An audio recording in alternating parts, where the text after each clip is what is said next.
Hey everyone, and welcome back to the Greenius Sustainability Show, the place where we explore big ideas with big-hearted people who are shaping our planet's future with passion, purpose, and sometimes a little bit of mischief. Today's guest is a force of pure sunshine and unstoppable courage. She co-founded Bye Bye Plastic Bags at just 12 years old, launched Youthopia to empower young changemakers like us, spoke on global stages, has done massive TED Talks, and somehow made changing the world feel possible, even joyful. She grew up at the Green School Bali, which, by the way, looks like Hogwarts moved into a bamboo rainforest, and turned her childhood spark into a global movement. Miss Wijsen, thank you so much for being here. I'm honestly thrilled to talk to you. Hi! Hello, hello. Hi, how are you? Good, thank you. Thank you for joining us on the Greenius. It's such an honor to have you on. Likewise, I'm so excited and I love the background. I love the Thank you. reached out to as well in the email. So I'm excited for our conversation. Thank you so much. Let's just dive right in. Let's start at the very beginning, before the campaigns and the big projects, when you were just a kid in Bali. Was there a moment, or maybe something someone said or something you saw that made you think, okay, this matters. I want to help the planet? Yeah, definitely. When I think back to the very beginning, I was 12 years old and my sister was 10. We grew up on the island of Bali. So already that childhood alone on an island surrounded by nature taught us one lesson. And that was that we were part of nature. So I remember going to the beach. I remember walking through the rice fields and really seeing plastic pollution everywhere. And it became a moment where we would see it so much that it became a question, asking why was it actually there? How did it end up there? And Yeah. one question after the other led me and my sister to saying, okay, enough is enough. What are we going to do about it? And I really remember that being a significant moment that kind of started this entire activism journey. Wow, that's amazing. That was like, it's almost like a butterfly effect, looking at where you are now. Like you said, you were 12 when Bye Bye Plastics began. What do you think you understood what was happening, about what was happening back then that maybe grown-ups didn't? Maybe it wasn't so much about what was happening, but more about what and why we did it at such a young age. We didn't have a business plan, we didn't have a strategy, Hmm. we didn't even have a budget. And I think that's maybe what adults sometimes forget. And that's the power and beauty of seeing something wrong happening and think, how can I make it right? With whichever resources, with all the curiosity and with all the creativity that young people have, we just look at a problem and think, okay, how can we make this an opportunity? Instead of seeing a problem and thinking, it's too complicated, let's just stay the same. And so I think it was really this beauty and the youthful superpower that just allowed us to kick off, and what I wish more adults would hold on to. Wonderful. That's amazing. Going to the Green School Bali, it feels like a whole universe of its own, with no walls, bamboo everywhere, and classes that happen right in the middle of nature. What was it actually like to grow up there? Well, it was really special, really. My sister and I would spend a lot of time at the beach, so that's why I also love your background. Reminds me of but yeah, it was really magical because being at the beach, being surrounded by big, beautiful trees and a lot of animals inspired us to fight for it, right? Because we felt connected to it. So we would see nature and we would understand that we were part of it. And I think that was one of the greatest gifts of my childhood and growing up Of in course. Bali. That's so inspiring. And did you think being in that environment and having that influence change the way you look at the world now? Mm, definitely. I remember one of the very first lessons was actually someone asking us to take a deep breath in, and we would take that deep breath in and out, and another deep breath in and out. And they said, you know where that oxygen comes from? Of course, trees. We all learn that at school, but it also goes it comes from our oceans. And that was a really big realization, that our life every single day is connected to nature, and it starts from our breath. So that was like a really beautiful lesson that changed the way I looked at the world we live in. And it was a strong foundation for me to keep on going and do the work, because I understood just how important it really is. Wonderful. And was there a project or an activity that didn't really seem like a big deal at the time, sort of inconsequential in the moment, that you can look back on right now and think, okay, well, that made such a big difference? Mm, in a good way or in a bad way? Either. I mean, I think I always have a lot of fun looking back, because I'm now more than 12 years, like fast forward 12 Hmm. years. I've been doing this activism work for more than half of my life. So I almost don't know anything else, because this is what I've been doing for so long, Yeah. more of my life. And when I look back, I think there was this like naive moment where I really thought we were going to achieve the goal before summer break was over, before Yeah. the start, right? We had no idea that it would take this long, for us to achieve the goal of bye-bye plastic bags. And then even then, when the ban came into place, we had no idea that it would jumpstart an entire other organization, which is Youthopia, where we focus on youth empowerment. And so I think when I look back and think that really made a difference, one of the memories that comes to mind is spending time with other students in classrooms. We would give presentations about what we did with Bye Bye Plastic Bags. And I remember the conversations after the presentation. The assembly would finish, and then there would be several students that would hang back. And I remember the first time I heard a student say how touched they were from the presentation, Hmm. simply by saying, from our story, they could see themselves doing it as well. And that was like the first moment where I was like, wow, the work that we're doing as sisters and as a group of young people really does make a difference. And that kind of propelled me to keep on going, because I knew that it mattered to many people all around the world and gave them an example. That's amazing.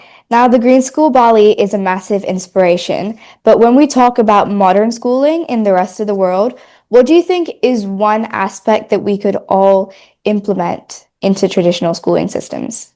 Well, something that I really loved growing up, well, actually, maybe when I was in middle school, I would have thought it was a little bit, not the most fun activity, but looking back, I think it was really special. Um, we had a bell that would go, or a gong Hmm. that Yeah. would ring throughout the whole school every day at, I think it was maybe around 2 p.m. So just before your last hour of school, this massive gong would ring throughout the entire school. And what we had to do when we heard that gong was, no matter if we were in class or on our way to the bathroom, or whatever you were doing on school campus, you would have to stop what you were doing, put Hmm. everything down, and take 3 deep breaths in. And I always thought this was, like sometimes we would be in the middle of a really great interaction, and then the gong Yeah. would go, but you'd have to stop. And I think it's a really simple, small gesture that schools can Yeah. implement in the world to promote mindfulness, to promote calm, and also to recenter during a really busy day. And I think Yeah. that's something that I had in my middle school and high school days that I like to do in different ways now as I'm an adult trying to create change in the world. Yeah, let's build on that topic of mindfulness. I've done a lot of research about you, and something that stood out was how calm and grounded you seem, even when you're doing 200 things at once. So I'd love to ask to get your side of the journey too. What helps you stay grounded so you don't get overwhelmed? I want to hear the answer from your side as well, Hmm. because I'm curious how you manage it. But for me, I am a big writer. I have a Yeah, diary and a journal. So every day I write everything out. And this was my way to kind of stay grounded, but also do something that I really loved just for me. Because I'm yeah. also a storyteller. If you hadn't noticed already, I think we have that similar in passion that we can tell stories all day long. Yeah. I thought the writing aspect was beautiful for me to just stay grounded and reflect internally for nobody else, but just for myself, Hmm. in a way that I enjoyed most. So I think doing something that you love really helps you stay grounded. and not forgetting that, no matter how Yeah. busy life gets, go for that writing session, go for a run, which I also love, spend time with friends, listen to good music. Those are just some things that I have held on to, no matter how busy my schedule gets. But what about you? Course. I think mine is I like to look over the impact I made. It can literally be something as small as getting someone to say, "Okay, great, so I'm gonna get a reusable water bottle now." That's still an impact, and I think if when I look over that, it kind of grounds me a lot more and pushes me to, keep going. Yeah. Yeah. For those listening who get anxious, whether it's school, work, or any climate worries, or just life, do you have a tiny grounding trick that's 30 seconds or less? Oh, I mean, I think it would have been kind of that the gong Yeah. exercise. Even though we don't have a gong or we're maybe not hearing that all the time, Hmm. just set aside moments where if we do feel anxious, we can take some time to do a breathing exercise. I have practiced that a couple of times, especially in the last year, when I was writing my new book and when I was going on tour for my book. There were a lot of hectic moments where I would be traveling a lot, um, go from one event to the other. And when that anxiety would come up, just pausing and focusing on my breathing and Yeah. focusing on what is actually around me helps me stay grounded, but also come back from the anxiety. So I think focusing on your breath is one of the most powerful tools. And it's also a strong reminder, right? Because we shared Yeah. the example of the first time I learned where our breath comes. And it really grounds me to, if I'm not surrounded by the ocean and I'm not near the ocean, Hmm. at least I can, in my breath, remember why I'm doing this work. Hmm. And you said you travel a lot and you must meet so many people. Is there one thing that always reminds you of your roots and where you came from back in Bali? Yeah, I mean, it starts with the handshake. I do this weird thing where whenever I meet someone, I handshake and I bring it back to my heart. And I think that was something in my community and also growing up in a local village. It was one of the ways that, immediately also people, see the handshake and back to the heart. And then they're like, oh, where are you from? And it's a nice way that reminds me. Of course, the breath and the breathing exercise reminds me of the ocean and why I do this work.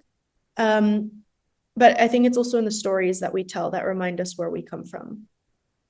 Wow. And you started doing all this amazing work at an incredibly young age of 12. Was that daunting or what were your emotions around that I at the mean, time? yes, it was quite daunting. I was also, I don't know, I feel like you're pretty comfortable with public speaking, but when I started, I was terrified. I did not enjoy public speaking at all. It was something that I was really nervous for. The butterflies in your tummy and then the really sweaty hands. I would have that all the time. Yeah. But then I think it was because I found something that I really cared about that got me confident to try. And I Mhm. think that's the biggest switch from being a shy 12-year-old to finding something that I cared about. And that was where I took the first step. And it's also where you become more comfortable and more confident if you're brave enough to try, but also to surround yourself with the right people. Do you have any siblings? Yep, I have a little sister. She's Oh, just under 5 years younger okay. to me. Okay, beautiful. Yeah. Well, my sister is my best friend, and we started this work together, right? And that was also something where, when I think back to being 12 years old and just starting, there's no way that I would have ever been able to do this work alone. So I had my sibling, my sister, um, part of starting this journey, and quickly we grew into a very big movement, with many more young people all around the island and all around the world. But that was what made it really exciting and not scary at all anymore. Wonderful. And one of your big public speaking achievements early on was your TED Talk that I saw. How did that come about? Yeah, actually, well, it was something that surprised both me and my sister. It was an invitation for us to give this TED Talk. And of course, we had grown up watching these TED Talks. So we were both really, really excited, but also really, really nervous. And I remember practicing the speech, and we would do it in a bunch of different ways where we would like close our eyes and just lay down before going to school in the morning and run through the speech that we had written. Or, on the car ride back from school, we would be rehearsing it with the windows down. And I Yeah. remember really preparing as much as we could for our TED Talk. And then the moment came, and I remember standing next to my sister. And even at the end of our talk, you can see us kind of turn to each other, thinking, oh my goodness, we did it. And that TED Talk has now become one that is shared in classrooms all around the world. And we still receive lots of letters and emails about the impact of the TED Talk. So I think it really shows how much stories can make a difference. I agree. Let's move on to your Bye Bye Plastic Bags initiative. How did that idea form initially? So, in sustainability, there are multiple pillars. Why did you specifically choose to tackle the plastic element? Well, I think you bring a great point that there's so many different angles within sustainability because it's also a really big goal and a big task. And the reason why we focused on plastic pollution, but then even more specifically the plastic bag, was because we understood that if we wanted to see change happening and we wanted to get change happening now, it needed Mhm. to be focused so that we could invite more people to join us, right? And kind of think Yes. if you are starting your journey and you say, Hmm. okay, let's make change now, great. But then people are going to ask you what type of change. And if you can't give a clear answer, then people will get confused. People won't join your team. So for me and my sister, it was already clear at the very beginning. We wanted to focus on one simple item within plastic pollution. And at the time, we learned 40 countries ban plastic bags. And we thought, oh my goodness, 40 countries. Come on, Bali. Come on, Indonesia. We can also do it. And the rest is Yeah. history. Wonderful. At the time when you were first forming that idea, what was your biggest goal for yourselves, and do you think you've achieved it? So when we set out with the goal of bioplastic bags was to make Bali plastic bag free. In 2019, there's actually a law passed that bans plastic bags, straws, and styrofoam.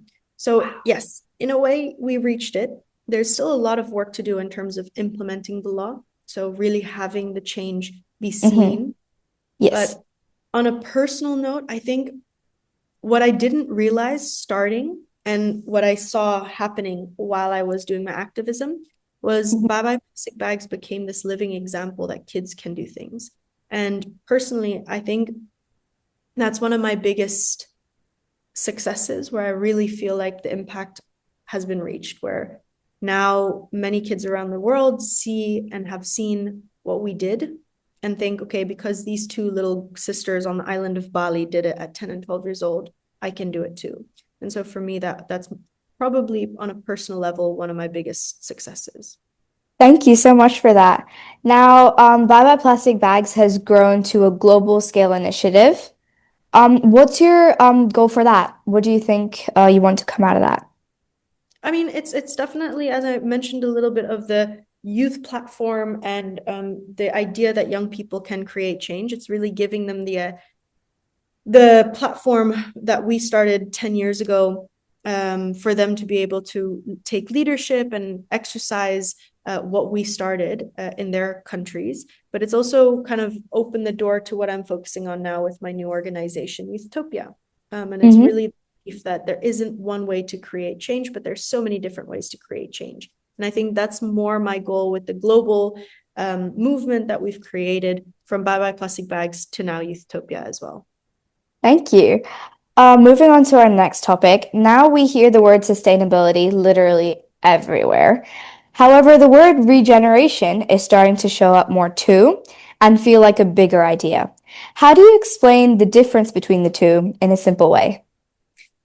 That's a great question. And I think it's easy for everyone always to jump from buzzword to buzzword, right? Hmm. Sustainability maybe 10 years ago wasn't as high of a common knowledge as it is now, just like Yeah. regeneration is beginning its own steps. So what's the difference? Sustainability is maintaining something that we already have. So really being able to take care of what we currently have in a sustainable manner on the world that we live in. But regeneration goes a step further, and it is about actively making sure that we are growing and not depleting what we have, right? Hmm. And so I think I want to try and find an analogy that actually makes sense, but I don't have one that comes up in my mind.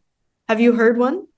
Um, no, I don't. think so, but to me, it makes me think of so when you have like a pantry and there's food in the pantry, sustaining it means not eating it at all, but rebuilding means using that efficiently and then also regrowing it so that it will never run out.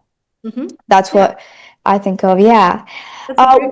Thank you. Was there a moment when you realized that sustaining things wasn't enough and you need to rebuild and restore things? Um, yeah, I mean, a little bit in my own activism as well. There's been a revelation where I've learned that the to-do list gets longer and longer instead of shorter and shorter. So Hmm. when I set out to start Bye Bye Plastic Bags, I really thought, okay, this is it. This is going to create real change. And of course, yes, it does create real change. But saying no to plastic bags is just the first step. Yeah. That's also how I see sustainability. It's the first step for a very long journey ahead. And Hmm. if we make sure that we're not adding more to our to-do list, it's about actively putting regeneration in the everyday practice as well. So looking at systems and thinking, how do we build it or redesign it so that it's not focused around only protecting and sustaining what we have, but actually empowering a community or empowering a garden or empowering a city to actually be able to sustain itself in a way that gives more and more back to itself. Yeah. You hear all the time in lots of documentaries that if you just let nature do its own thing without impacting it, it will give back tenfold. And I think that's such a real thing. You spoke about empowering just now. A lot of young people want to help, but don't know where to start, what to do, or who to talk to. What are some easy regenerative actions kids and teens can do in their everyday lives? Well, it's nice that you put the regenerative touch in there, right? Because how do we create regenerative systems for ourselves in our everyday lives? And one of the ways that I, multiply my own energy in the way that I can sustain myself, but then even get more energy is by surrounding myself with the right people. And you do that by kind of finding your tribe or finding your team. And I know that sometimes it can seem like, where do you start? Hmm. But it can start with your sister. It can start with your best friend at school. It can start with someone that inspires you in your local community. The idea is that you try and find either like-minded people or people that have a different view, but can support and have a conversation with you, because I think we should never forget the power of a conversation. The questions asked, the ideas that come is how we are able to regeneratively, come back into this work feeling energized, but also empowered from what we Yeah. learned in conversations. Thank you for that idea. And our year is almost coming to an end, and I think a lot of people will start to set out to make a resolution. What do you think is one easy resolution that we can all set to help regenerate? Well, I think we're losing our ability to be creative and curious. So I think a good little task to set for yourself this New Year's is putting aside time every day to just come up with the craziest questions. And Yeah. I think this is an exercise for us to really reimagine what it looks like if we can ask better questions. Because I think if you ask a question, you kind of start to develop and go in a certain pathway. But I think we're not asking enough questions Hmm. um, about the future we want to be building. What does it Of look like? course. What does it taste like? What food are we eating? How are we growing it? All of Hmm. these questions, if we all ask it, I think it'll spark not only the curiosity, not only the creativity, but an excitement to Yeah. actually work towards it. Thank you. Now let's pick up on the legacy and future topic.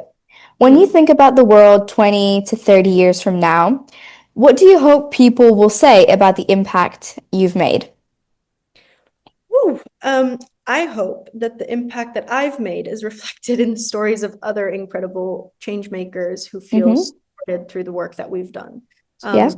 The platform of Youthopia has over 9,000 students.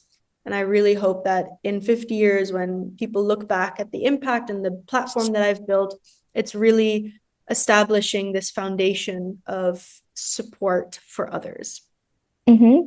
Wow, that's so inspiring. And what's one message or value you really hope change makers like friends and me carry forward into the future? Curiosity. So never stop asking questions. I think that's the biggest one. But next to that, it's also just about having fun. Yeah. Honestly, I wouldn't be doing this work for this long if I didn't find it fun. If I didn't have friends in this workspace, if I wasn't being challenged in fun ways. And I think Hmm. that's we forget it because we feel like we have to be serious or dress a certain way or behave a certain way. And it's quite easy because we're also very young in this work. So don't let go of having fun. Make time to have fun because when we're in a state of relaxed, I'm hanging out with friends, the conversations that come up are the best. The questions that we ask are the best. And that is the type of environments that we need to have more of throughout the work of being a change maker. Thank you so much. That's such a great answer. Now let's move on to our rapid fire. Short, quick answers, the first thing that comes to mind. What's Okay. one thing you learned at 12 that still guides you right now? We are nature. Wonderful. What's your favorite smell in nature? My favorite smell in nature are probably the frangipani flowers. That's beautiful. What's a sustainability myth that you want to end forever? That it's too complicated. Yeah, I think that's a very, very big one. A place in Bali that makes you instantly calm. The beach. Wow. If activism was a movie, what would be the opening song? Ooh, okay. If maybe something that my friend Shutescat Martinez will sing. Oh, wow. One tiny action that anyone can start today. Mm, one tiny action. My 12-year-old self would say, start by saying no to single-use plastic bags. Yeah, 24-year-old self would say, go out and have a conversation about what makes you passionate. wonderful. Who's a young change maker that inspires you? A young change maker that inspires me is you. Thank you. What's one word you hope describes your work in the future? Mm, I think positive. Wonderful. What's a word you hope people associate with you 20 years from now? What's what? Sorry, could you repeat it? What's one word you hope other people associate with you 20 years from now? Mm, collaborative. Wonderful. And to wrap things up, what's the bravest thing you've ever done? I think the bravest thing I've ever done is at 12 years old, despite being a shy little girl, taking that first step to build what I have now 10 years behind me, the movement of creating positive change in the youth space. Wonderful. Well, this has been such an inspiring episode. Thank you for being here. And I'm sure so many people will listen to this and take back some of the values that you brought up today. Thank you. Thank you so much. It was really lovely talking to you. Likewise. Have a great day. Bye. Bye. Miss Wijsen, thank you. This conversation felt like a journey from your childhood spark in Bali to the global movements you've built to the legacy you're now dreaming into existence. You've shown us that courage doesn't need permission. Regeneration is totally within reach, and mindfulness is part of the mission. To everyone listening, choose one idea from today, just one, and try it in the coming year. Regenerate something. Ground yourself. Be brave in small ways. Miss Wijsen, you're incredible. Thank you for being here today and for leading with heart. To everyone listening, stay curious, stay kind. Catch you on the green side.